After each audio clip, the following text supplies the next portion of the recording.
ጉዞ ወደ ገዳም። ቅድስት ይሰረቅ ቁስጥንጥንያ የምትባል ዛሬ የቱርክ አገር ከተማ ደረሰች። ቁስጥንጥንያ ከደረሰች በኋላ ጉዞዋን ወደ ግብጽ አደረሰች። በመርከብ ተሳፈረች።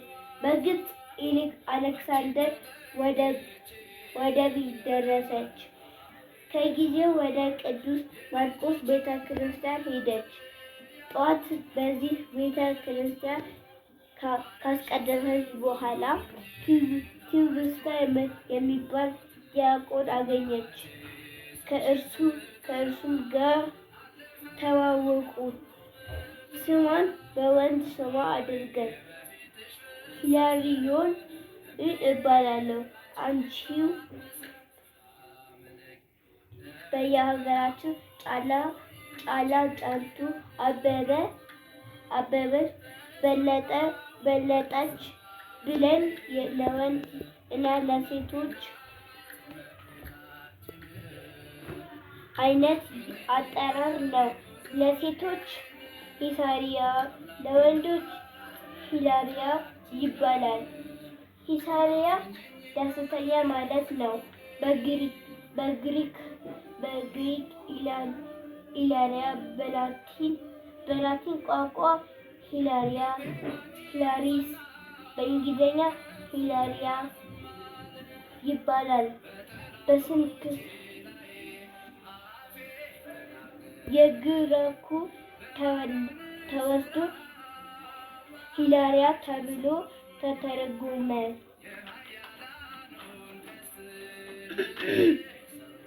ሂሳሪያ ከቴዎብስታ ጋር ተዋውቃለች። ለቴዎብስታ እኔ ከሩቅ ሀገር የመጣሁ እንግዳ ነኝ፣ አስቄጥስ ገዳም ለመሄድ እፈልጋለሁ እና ልታደርሺኝ ትችያለሽ ብላ ጠየቀቻት። እርሷም የሚደንቅ መልስ መመለስ፣ እኔም የገዳም ሕይወት በበረሃ ለሚኖር ዘውትር የማሰብ ነው። ዓላማዬ እንዳይሳካ አንተን ለእኔ የላከው እግዚአብሔር ነው አላት። ሁለቱም ደስተኛ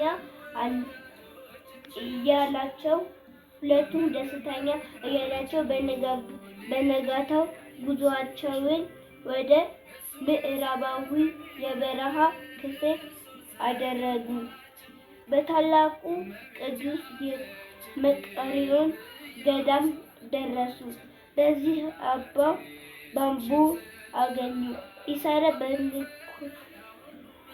በዚህ መኖር አስፈለጋት ብላ አባ ባምቦ ጠየቀችው። እርሱም ወጣት ነሽና ፂም የሌላት ወጣት መሆኗን አይቶ ለመቀበል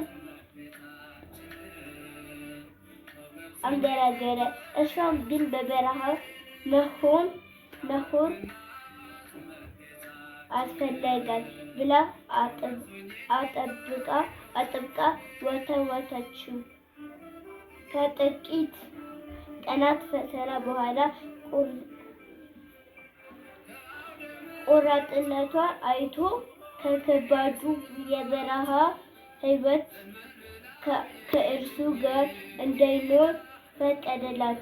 ገና ልጅ መሆኗን እንጂ ሴት መሆኗን ግን አላወቀችም ነበር። ስለዳመጣችሁ አመሰግናለሁ። ስሜ ሉሊያሬድ ይባላል።